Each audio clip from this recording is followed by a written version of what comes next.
We work with a lot of folks here in Michigan who are ready for a change. Maybe you're done with stairs, ready for a yard, or looking for less maintenance.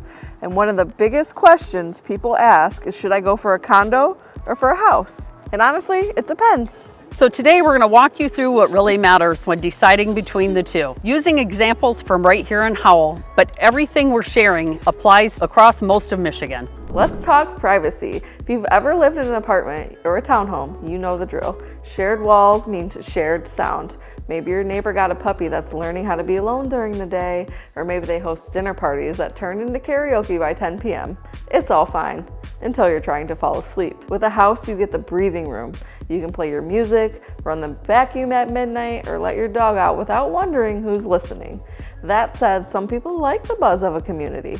It really depends on your lifestyle. Next up, yards with maintenance. With a house, you'll likely have a yard that's great for dogs and kids and gardening and bonfires, whatever you love. But it also means mowing, raking, and shoveling. And in Michigan winters, that snow doesn't shovel itself. Condos take that off your plate. No snow blowing, no hauling leaves. For some people, especially snowbirds or busy professionals, that's a huge relief. One couple we worked with wanted to travel every winter, so the low maintenance lifestyle of a condo was a perfect fit. Another family dreamed of building a backyard ice rink each winter. Very different needs, very different answer. This is where it gets interesting. Let's say you have a $300,000 budget. In Howell or most of Livingston County, that might get you a newer 2-bedroom condo with a community clubhouse, newer mechanicals, and lawn care included. That same budget might also get you a modest single-family home with more square footage, a garage, and a yard, but it might need a few updates.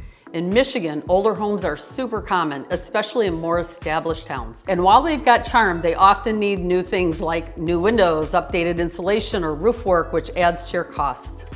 So it's really important to look beyond the list price and run a full monthly picture. That means looking at mortgage, taxes, insurance, and HOA fees if applicable. We've seen condos with monthly HOA dues ranging from $200 to $600 plus, depending on what's included. The bottom line, a condo might look cheaper up front, but a home might save you money long-term or vice versa. We always help our clients run those numbers before they fall in love with the listing. Another thing to consider with condos, the rules. Most associations in Michigan are pretty reasonable, but they do exist to keep things uniform and clean. That can be great, but also limiting. Some associations might not allow grills on balconies. Others might restrict certain decorations, pets, or even how many guests you can have over at one time.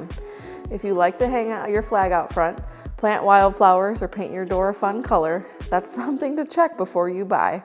Because in a house, you can do what you want. In a condo, you might need approval. Now this one is big, lifestyle. In Michigan, especially in smaller downtown areas like Howell, Brighton, or Chelsea, condos are often closer to the action.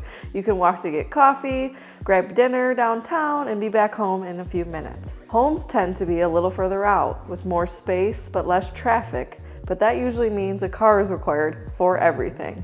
So ask yourself, do you want to be able to walk to yoga and brunch? Or are you happier with peace and trees and needing to drive a bit? Finally, you've got to think about your timeline. Is this a starter property, a forever home? Are you looking to rent it out someday? Homes tend to appreciate more over time, especially in areas like Livingston County where demand is steady. But condos can be easier to rent or resell, especially for people looking to downsize or simplify. Also, Michigan property taxes vary from town to town, even neighborhood to neighborhood. So that's something we help clients compare for when budgeting for the long haul. What we always say is there's no one-size-fits-all answer. It's about the life you want, the budget you have, and where you see yourself in the next 5 to 10 years. We love walking through both options with people because sometimes you think you want the low maintenance of a condo until you see that wraparound porch, and suddenly you're dreaming of a summer nights outside with string lights and a fire pit. Other times, the idea of having someone else handle the snow and lawn makes you wonder why you ever mowed in the first place. We get it. We're here to help you figure it out. If you're thinking about buying in Michigan and weighing the condo versus house debate, let's connect. We'll tour both, we'll compare the costs, and we'll ask questions you didn't know to ask.